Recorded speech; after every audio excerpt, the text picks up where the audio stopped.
Om Asato Ma Sadgamaya Tamaso Ma Jyotirgamaya Mrityorma Amrutangamaya Om Shanti Shanti Shanti Harihi Om. O Lord, please lead us from unreality to the reality, from the darkness to the light, from ignorance to the knowledge, and from mortality to immortality. Oh, peace, peace, peace. My dear spiritual aspirants, we have come at the end portion of the Tattva Bodha class. Maybe in one or two classes, we will finish Tattva Bodha class, at least a discussion. We have to read again and again, we have to think again and again, then only it is possible. But at least maybe from the class point of view, we'll be finishing the Tattva Bodha class. Now we were discussing about Mahavakya Vichara,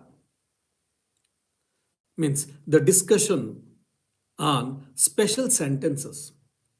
Previous class I had mentioned that there are generally two types of sentences. One is simple meaning, like John went to home. It is simple meaning and straightforward. There is no need of explanation. But if I say John is like a lion, immediately sometimes people may feel that what is that? John is like a lion. How it can be? Whether is it a mockery? Is it a mockery statement, or whether has it got some other implied meaning or applied meaning? Then we say yes, John is so brave like a lion. So this Mahavakya, the Tattvamasi, you are that, is also belong to the second category, special sentence. You are that. So we have discussed who is that you. You means here every individual being. So who am I? Immediately, two ideas may come into our picture, in front of our eyes, I mean. Because we have followed the Vedantic classes, we have followed the Tattva Bodha classes, definitely you will get two pictures. One is as a matter of fact, that, oh, I am so and so, I've got a body, gross body, subtle body, causal body, I am so and so, I belong to a particular religion, caste, I belong to a particular country, I am from such profession, so on and so forth, with all adjectives. And if you are very serious student, serious students means you have gone deeply in Advaita Vedanta, the non-dualistic philosophy, immediately you will understand, oh, I am that Satchitananda. Existence, consciousness, bliss absolute. That's what Vedanta is saying. So who am I? I am existence, consciousness, bliss absolute. So when you say you, so here you refer to whom? Whether you refer to the consciousness, existence, bliss absolute, or Atman plus Agnana, ignorance, which is an embodied soul, Jivatma, individual being, which is our present state we are. So here, we should not confuse with the embodied soul. When you say you or I, it is when you say you, it is a pure awareness, pure consciousness. So it was told, like, you means it is not that which identifies itself with the gross and subtle bodies is called you, but that which is really implied by the word you are not these, but the pure consciousness, the pure awareness freed from all attributes and which is attained in the state of samadhi. Here attained means again which is experienced in the state of samadhi. What happens in the state of samadhi, in the nirvikalpa samadhi? The experiencer, experienced, and the act of experience, all the three will be one. There will be no differentiation between the experiencer, experienced, and experiencing. Now, for an example, I am taking Tattva Bodha class. I'm discussing few ideas, few beautiful thoughts, sublime thoughts. When you are hearing, if you are aware, with awareness, if you are hearing, with consciousness, if you are hearing, if you think, then you will be able to understand that, okay, I am hearing and I am hearing about Tattva Bodha. I am the hearer, act of hearing, and whatever we have heard. All the three things will be the action and hearing and the heard. All these three things will be there. Like when you are enjoying the ice cream, you are the enjoyer, and you are enjoying the ice cream, a thing, and the act of enjoying, the three things are there. Whereas, in the state of samadhi, in the state of nirvikalpa samadhi, all these three things ceases to exist. You are the enjoyer and you are the enjoyed, and the act of enjoying, all the three things will be merged, and you will be there only the joy, bliss, because you are the embodiment of joy. You are the joy. You are not enjoying the joy, you are the joy. That is the state of samadhi. That's what Datar is meaning this. When you say you are individual being is free from all the limiting adjuncts upadhis. It is pure consciousness which is experienced during nirvikalpa samadhi. So that's what we have seen. Now, Swami Vivekananda beautifully explains this. The Vedas cannot show you Brahman because you are that already. They can only help to take away the veil that hides the truth from our eyes. The first veil to vanish is ignorance, and when that is gone, sin goes. Next, desire ceases, selfishness ends, and all misery disappears. This cessation of ignorance can only come and when I know that God and I are one. In other words, identify yourself with Atman, not with human limitations. What a profound statement. What a magnanimous idea. Swami Vivekananda is telling very clearly all the root cause for all our problems, for all our sufferings, for the cycle of birth and death. Again and again, we are taking birth and we are dying. For all this root cause is ignorance. From ignorance, what happens? We get desires.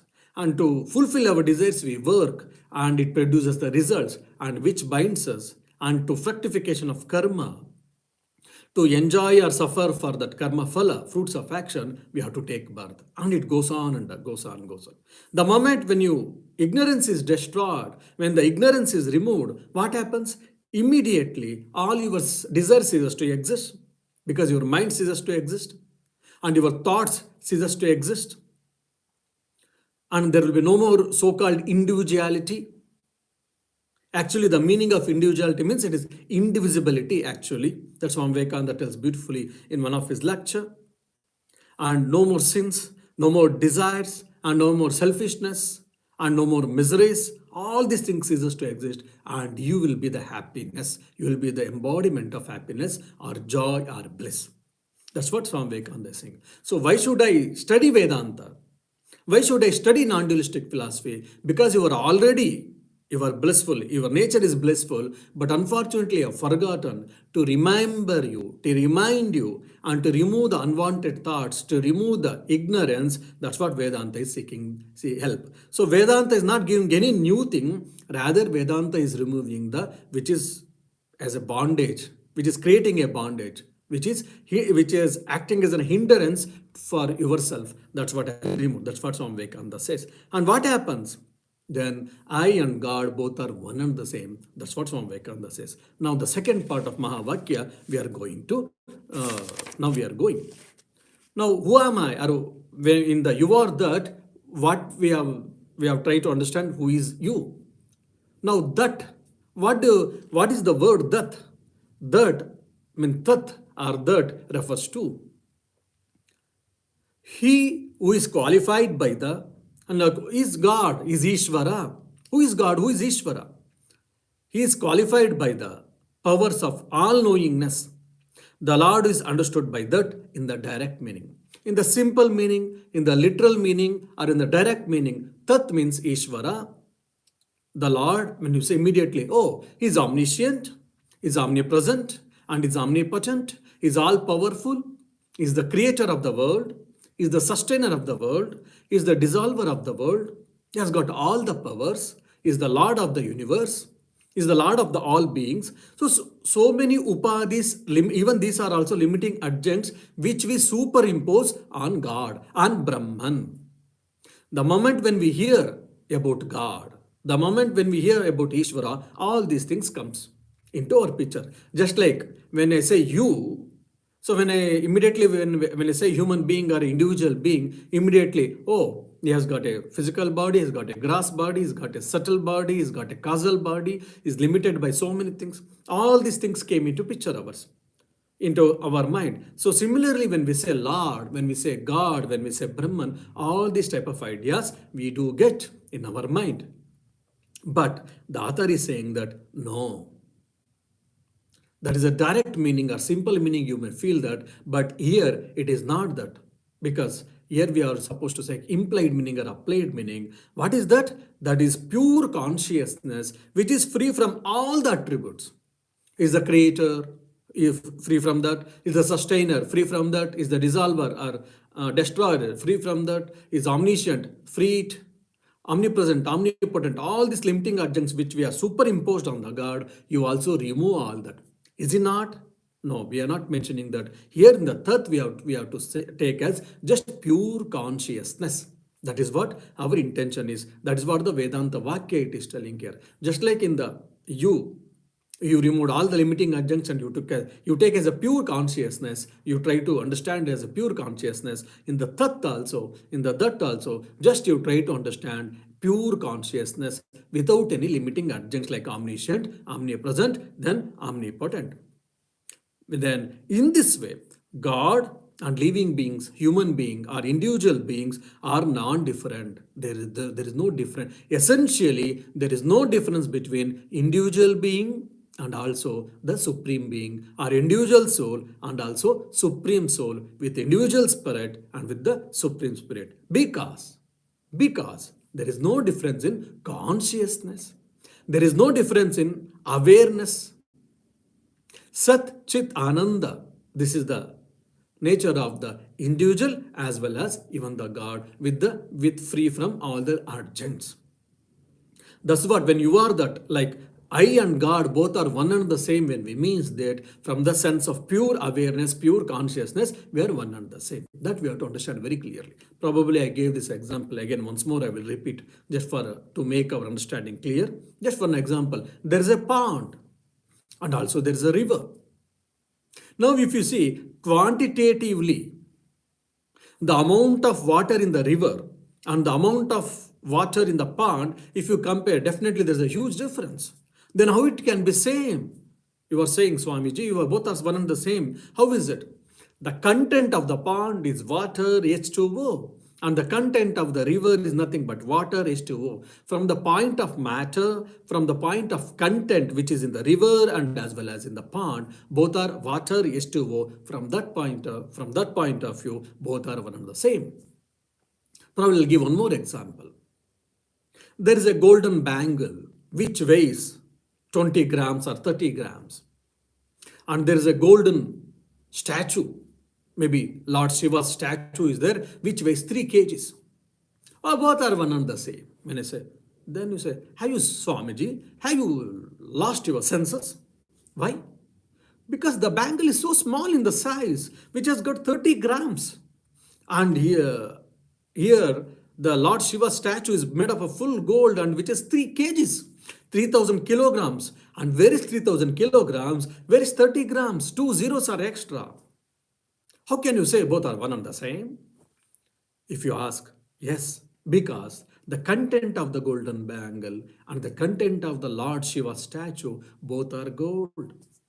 There is a quantitatively difference. Here there is only 30 gram and that is 3000 grams. No doubt, quantitative there is a difference. But if you see from the content point of view, from the material from which both are made up of gold. So essentially, from the content point of view, from the material point of view, both are one and the same. So in the Tattvasi Vichara, You are that. Essentially, there is no difference between individual soul and supreme soul when we say that. From the point of awareness, from the point of consciousness, there is no difference. Then you may get a question. You are that, you are saying that. Then these words will have so much power. Words will have so much power. The moment when you say that, oh, you are that, immediately will I realize? Do I know? Is it possible? Yes, we can see in the Upanishads itself. Tattvamasi Shvetaketu, Tattvamasi Shvetaketu, Tattvamasi Shvetaketu. When 9 times his guru, as well as his father, when he uttered, you are that Shvetaketu, you are that Shvetaketu, 9 times, he realized, yes, I am that Ahamasmi Brahma. He realized happened. And there are so many times it has happened, even in Sri Ramakrishna's life. His guru, Totapuri, gave this Mahavakya as Upadesha, and he asked him to meditate. Just after hearing he started meditating, in no time he realized and he went to Nirvikalpa Samadhi. And in 6 months he was in that Nirvikalpa Samadhi state. It happened in Sri Ramakrishna's life. In Swami Vivekananda's life, he aspired for that Nirvikalpa Samadhi with Guru's grace and with his sadhana. He did experience that I am that. And he was able to see that the whole world is nothing but consciousness. He, the Guru, and the world, and the temple, his house, the material, the matter, everything is nothing but so-called with the consciousness, and consciousness alone exists, nothing else. So all these things are not mere hypothetical arguments. It is not just mere imagination of the saints or the seers or of the sages. It is a matter of experience. It is in reality, it is there. But only we have to raise our mind for the experience. And our Vedanta scriptures itself, they will give an example of the Dashatvam Asi. You are the 10th person. The story goes like this. The 10 people were there. 10 people were supposed to cross the river. River was probably, when they got into the river, it was coming near to a neck portion because it was steep, and somehow holding, they made their human cycle like holding their hands, and they walked inside the water. Fearing that they may die. The water, the water force in the river, the water current may take away them. They crossed. And one of them said, okay, look, now we have crossed this river and the water current was very strong. Hope, God's sake, God forbidden that none of us has been washed out from the water current in the river. Let us just count.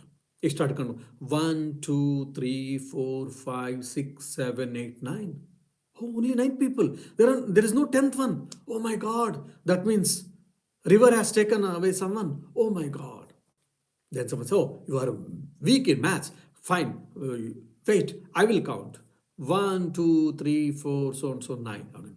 Yes, second person. Third person counted again 9. They sat and they started crying bitterly. Oh, what a river you are. You are so merciless and you took away one of our friend. What is this? Oh, you are bad, so cruel. We will curse you, blah, blah, blah. And all they were on telling that.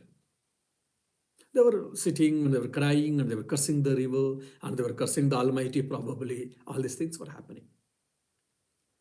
Then a traveler was walking in the same direction. Then he saw that people in a group of people are sitting and crying and they were cursing someone. I said, hey, how are you? How are you guys? What happened? They said, see, this river is so merciless, so cruel. Oh, is it? What did the river do you? Oh, when we were crossing the river, it swallowed one. With the current, it has taken away one of our friends. So we have become 9. That's the reason. Then when he was hearing, just he saw that there are 10 people. Then he said, I don't think the river is cruel and you are the 10 people are there. Oh no, we are all good at maths. You means to say that we don't know to count, or not 1, 2, 3, 4 people we counted and we are just 9 people. Then he said, why don't you, at least for my sake, why don't you stand in a line? I want to count once again. Initially they were reluctant and they didn't agree. Then again he pressed. And for then, as a matter of courtesy, everyone stood in the line. Then he started counting 1, 2, 3, 4, 5, 6, 7, 8, 9, 10. Oh, you are the 10th person. Immediately said, "Oh, you did miracle. Oh, you are a great person." Blah blah blah. Blah. They started telling that. Then he asked, "When you are counting, I'm not saying that you don't know mathematics, you don't know counting, you don't know numerals. When you were counting, did you guys count yourself?" Everyone started scratching their heads. Oh no. So every one of them, they counted others and they left themselves. That's why there was only 9. So Dashatvamasi, you are the 10th person. When you were counting, you left yourself. That's the reason you were 9, not the 10. Oh, immediately they scratched their heads and they understood their ignorance and they thanked the traveler and they gave some gifts and they went back. So, Dashatvamasi, you are the 10th person when the traveler said to the group and the group came into consciousness and they understood their mistake and they understood the fact and because of knowledge, all of their sorrows got extinct. It was removed and they continued their journey. So, the words have so much power, no doubt. Even we can see the life of Swami Vivekananda. Swami Vivekananda had been to Varanasi, which is one of the oldest city in the world. Till now it has been proved. After the darshan of the Lord, when he was coming out, there was a huge monkeys, huge life-sized monkeys, like human beings, like so huge-sized monkeys. They started chasing Swami Vivekananda. Swami Vivekananda had a stuff in a small stick, like in his with him, because he was walking. He was itinerant monk. He was a parivrajaka monk. He used to travel most of the time by walk on foot. So he had a stick also in his hand, but still somehow he feared and he started running. He started going fast, moving fast, and even the monkeys also increased their speed and he started running, and the monkeys also started running. Then on the corner, a sadhu, a sage was observing that. He gave a clarion call that face the brutes, means face the monkeys. Immediately he heard that, yes, why am fearing for these monkeys? He stood and he turned back with all the confidence with the stick. Immediately the monkeys also stood. And with the full of bravery, with the full of confidence, and with the full of fearlessness, he started walking towards monkeys. Now monkeys started feeling fear and they turned around, they made a U-turn and they started running. And when Swami Vivekananda increased his speed and the monkeys also increased speed and they ran away. Just these 3 words, one sentence of 3 words, face the brutes, it gives so much fearlessness and so much confidence. It instilled so much confidence in Swami Vivekananda. Yes, words have so much power. I think in the Bible also, there's a sentence that the God created the word first. Even in the Spotayana Vada, when we say Omkar, the whole world came from the Omkar. The world was created by Omkar, and Omkar is the first thing in the creation. Why? Because Shabda, sound, word, again nothing but. From that, the whole world has come. From Anahata, that Omkara, Pranava, everything has been come. In the Upanishads we see. So the words have tremendous meaning. Even for example, when we say someone, oh, you are so good looking, you are so nice, you are so gentle, immediately we feel happy about it. People, opposite side, they feel happy. Oh, you are not. Immediately, they feel annoyed. They may turn around, they may go away, or they may scold us, they may abuse us, whatever. So the words have a lot of meaning. Simple words in our day-to-day things, we see that. Then these words were never composed, were never written on the books. Rather, when their mind was raised to the particular higher level, during that time, for the sages it was revealed. These Mahavakyas were revealed. These are the essential statements of the Vedanta. The whole Vedantic meaning has been boiled down in the simple sentences like Mahavakya. That is one of the Mahavakyas, Tattvam Asi. So, direct meaning, if means Ishvara is omniscient, omnipresent, omnipotent, so on and so forth. And if it is applied or implied meaning, means it is just pure awareness, pure consciousness. That means Tat. And Tvam, you means also, it is a direct meaning or simple meaning. Literal meaning means Jiva with having a limited intellect, limited knowledge, limited sense, and is limited by his name and form with a space and time causation. and is an ignorant person, so on and so forth. And when you say implied meaning or applied meaning, is pure consciousness. It's Sat Ananda, free from all the limiting agents. From this angle, you and that is Jivatma and Paramatma, individual soul and the supreme soul, both are one and the same. Essentially, there is no difference, there is no distinction between individual soul and supreme soul. Though it appears that there is a distinction. How? There's a water in the pond, someone has thrown a stick. It is a long stick. So from distance, if you see, it appears that the water has been differentiated. Two parts, the water has been divided into two parts, but actually it is not so. The moment you remove the stick, we will understand that the whole water was one. So like that, just because of ignorance, we feel that I am different from the Lord, I am different from the God. But essentially, I and you both are one and the same. That's what Vedanta is trying to teach. And for that, you may say, oh, but it may be right, but we are experiencing. We are feeling that I and God is both are different, isn't it? Then the Vedanta says, yes, the confusion between Jiva and Ishvara has arisen only. Why? Because they are viewed from the relative plane of time, space, and causality. When, if it is viewed from the absolute level of pure consciousness, there is no such confusion, nor any contradiction. From the relative plane, from the space-time causation, when you see, yes, there's a difference between Jiva and Ishvara, but from the absolute point of view, then if you see, then there is no difference between Jiva and as well as Ishvara. So Tattvam Asi. Tat and Tvam we discuss now. Asi we have to discuss. You are. So this Asi is a verb actually. Doing is a verb. Creating, it is a verb, means which describes the action. So you are that. Here means are, A-R-E-R, you are that means what? Here it is being, not becoming. Oh, he finished his graduation. By studying, I finished my graduation. By working, I become a business. With hard work, I achieved a lot of success in my life. I became business entrepreneur. I became a politician. I became a statesman. I became good at so many things. I became a musician. Or with struggles, with hard work, I became something because I attained something. I achieved something. That's what becoming we say. But here, you are that. Or though it is asi is a verb, but it is a being, not becoming.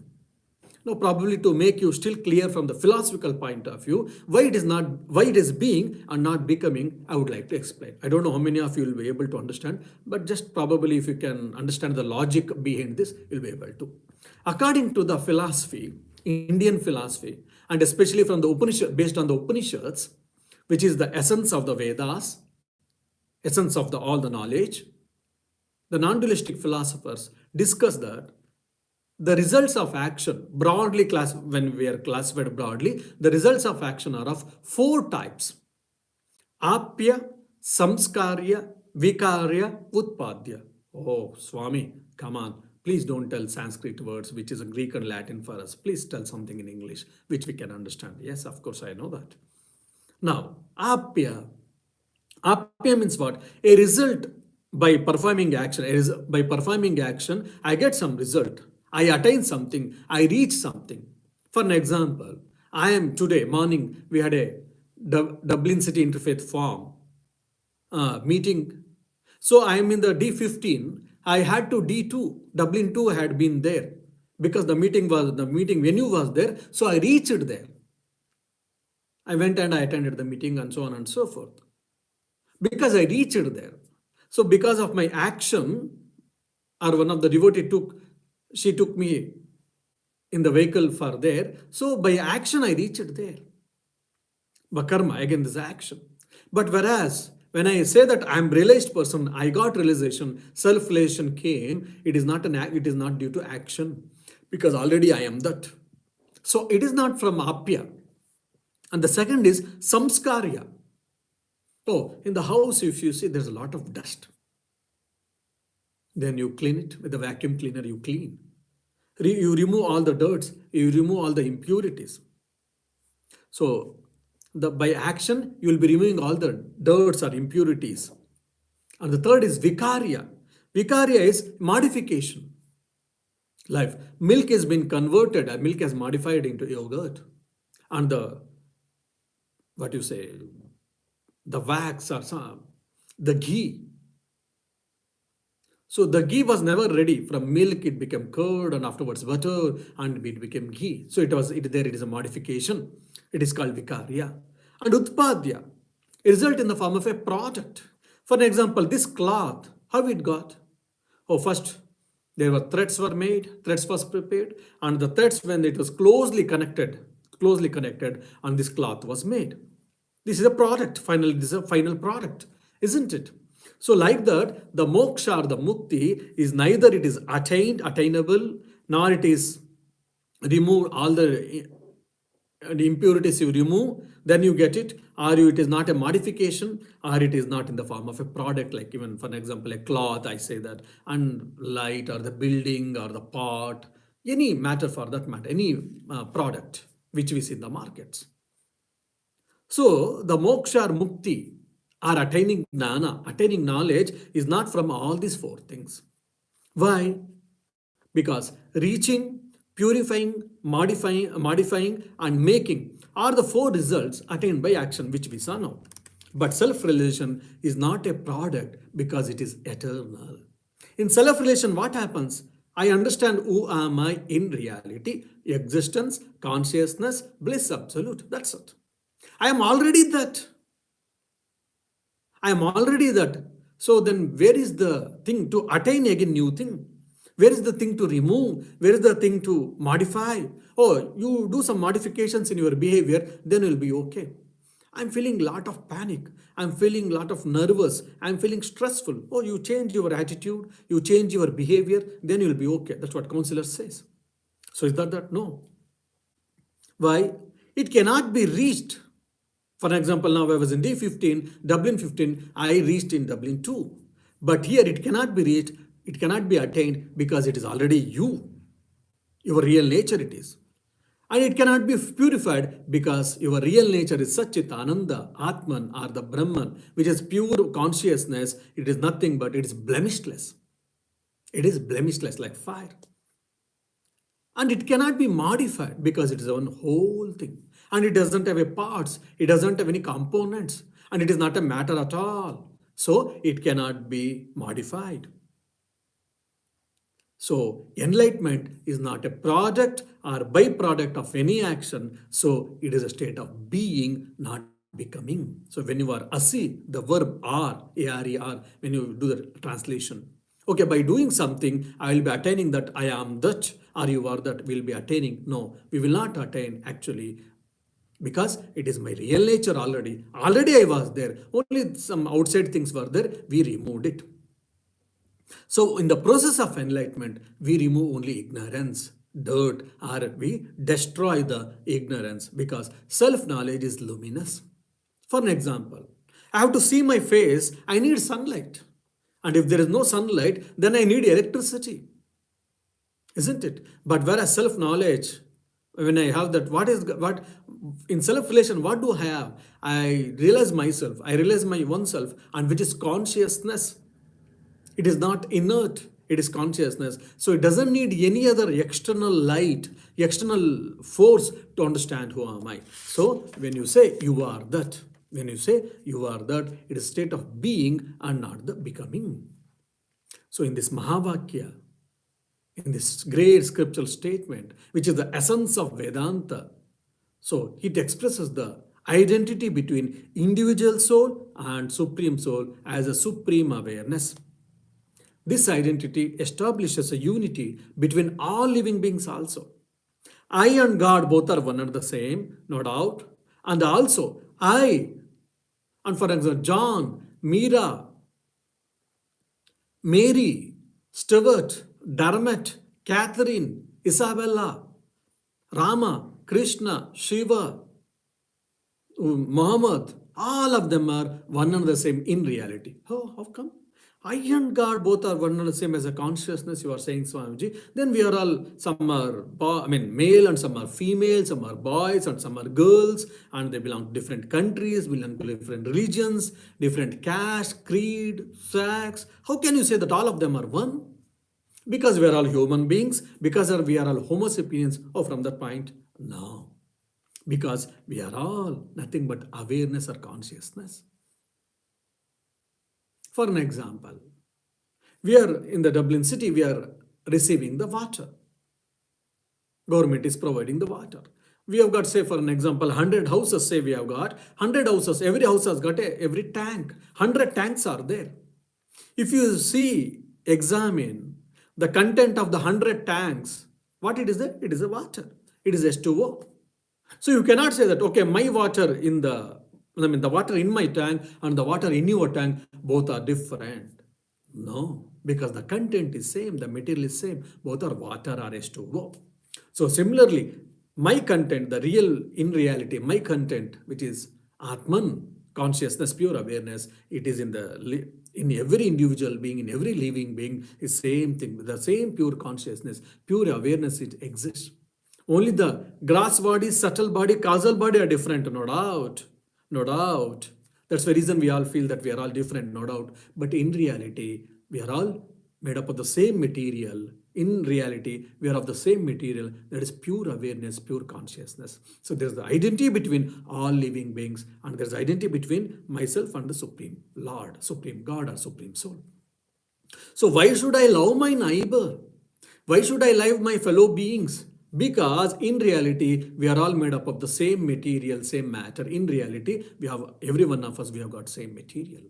That is awareness, consciousness. What a beautiful, this Vedanta gives a beautiful, base for all of us to live together, irrespective of caste, creed, color, religion, etc., etc. Now there is a lot of fighting is going on, war is going on, unfortunately, unfortunately. So all of these things has to be stopped. We should love each other. We should never hate each other. Even the Lord Jesus Christ has told this. And all the great people have said this. But unfortunately, we are hating each other because of our narrow-mindedness, narrow interest. All these things goes away. And the Vedanta can give the best base for all of us. We should love each other because we are all in reality, in essence, we are all of same nature. That is Atman or Brahman. Now, after saying this, okay, I will attain this. I will attain. What will happen to me? When you say, when you may ask a question, then they say, you are the Jivan Mukta. Jivan Mukta. You are the released person, or you are the free person while living. Isn't?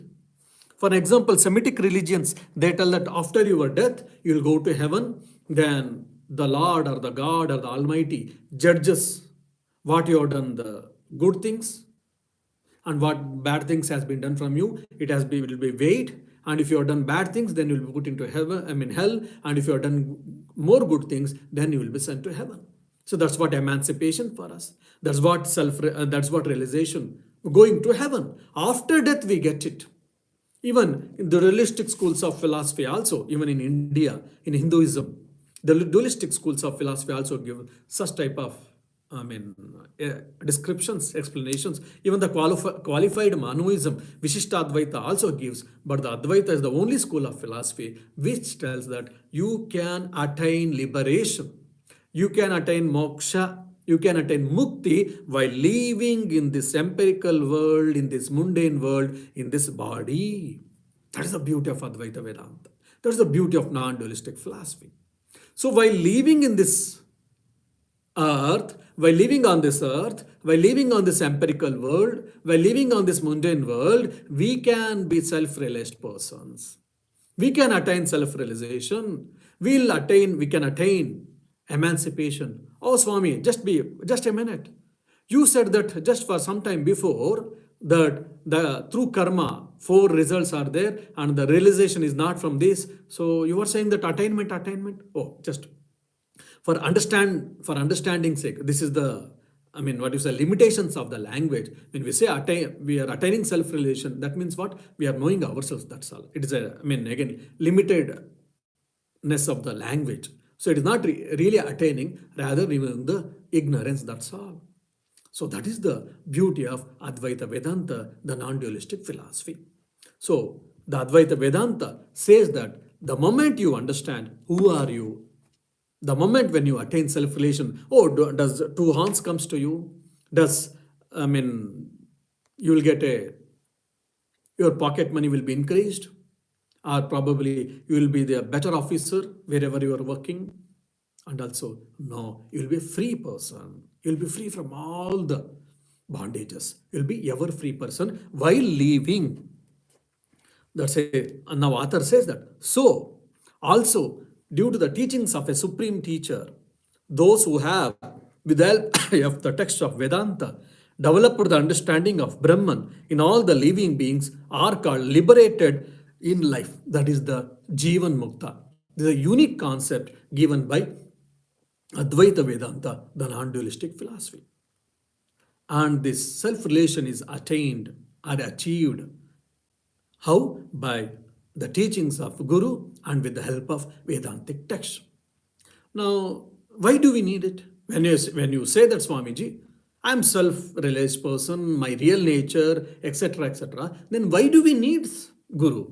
Why do we need scriptural text? Why do we need teachers at all? If you ask, because we can't understand in reality.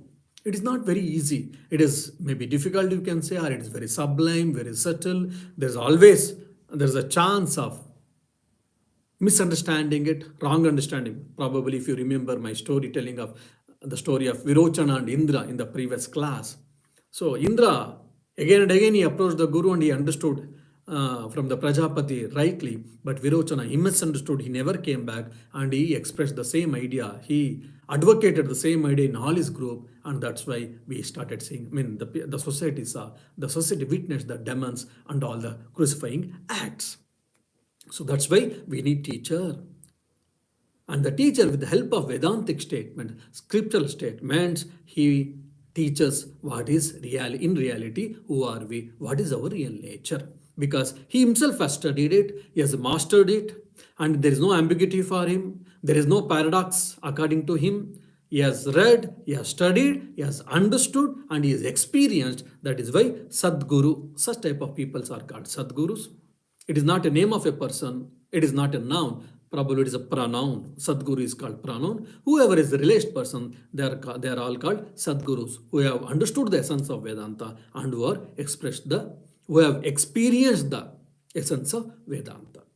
And you may say, why do we need scriptural statements? Guru is not enough. Yeah, we need scriptural statements. Why? Because that Atman or the God, the suprasensual things, there are so sublime thoughts that cannot be understood easily.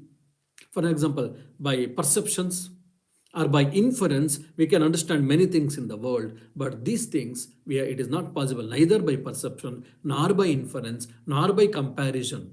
These are the different ways where we get knowledge.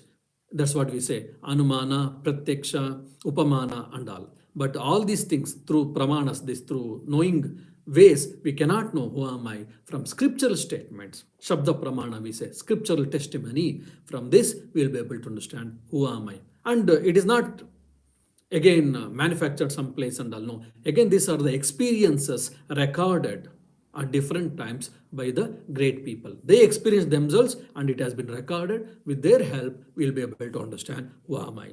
And the moment when I understand who am I, what happened? Living in this present life, living in this empirical life, living in this mundane life, I will be free person from all types of bondages. That is the beauty. So you may say, oh, you say that you do sadhana chatusha sampanna, you have to discriminate between what is real and what is unreal, and you said that you should have a dispassion towards the enjoyments available in this world and the above 7 worlds and the below 7 worlds, and you should practice 6 disciplines, you said, and you should have internal desire for liberation. Fine. By doing all that, what do I get?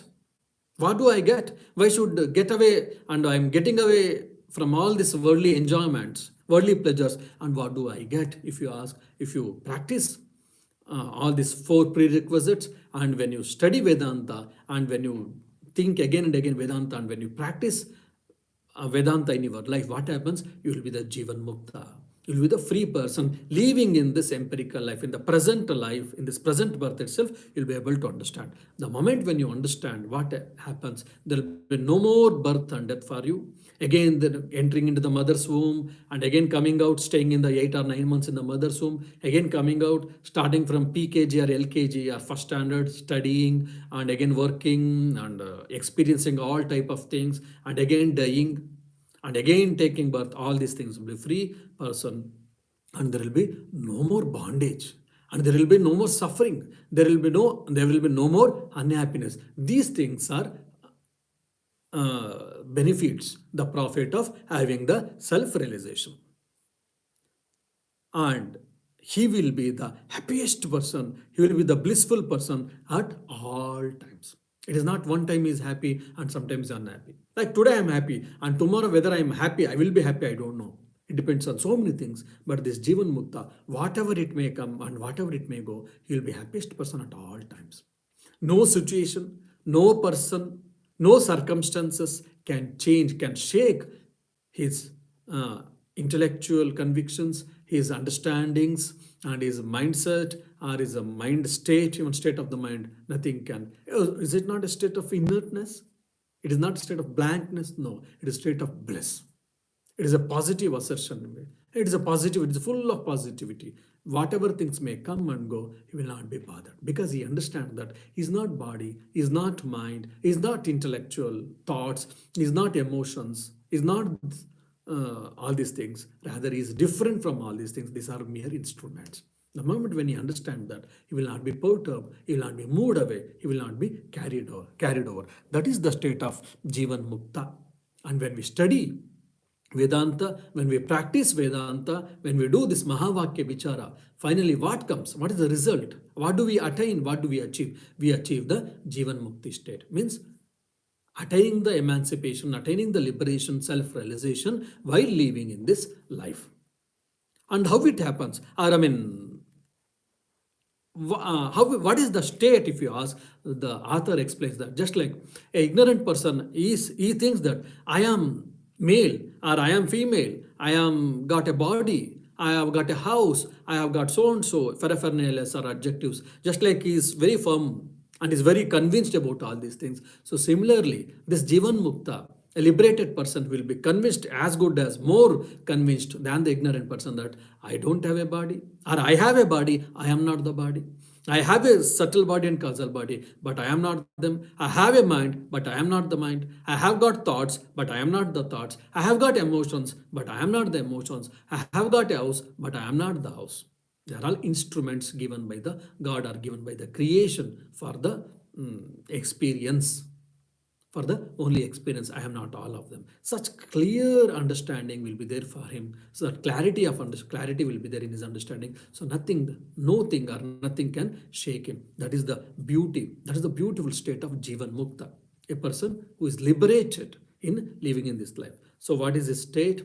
And what happens for him, whether karma will be there or not. So such discussions are very few points has been discussed by the author. In the next class probably we will discuss, and we will probably end the Tattva Bodha discussion and we will start some other new discussion of Vedanta.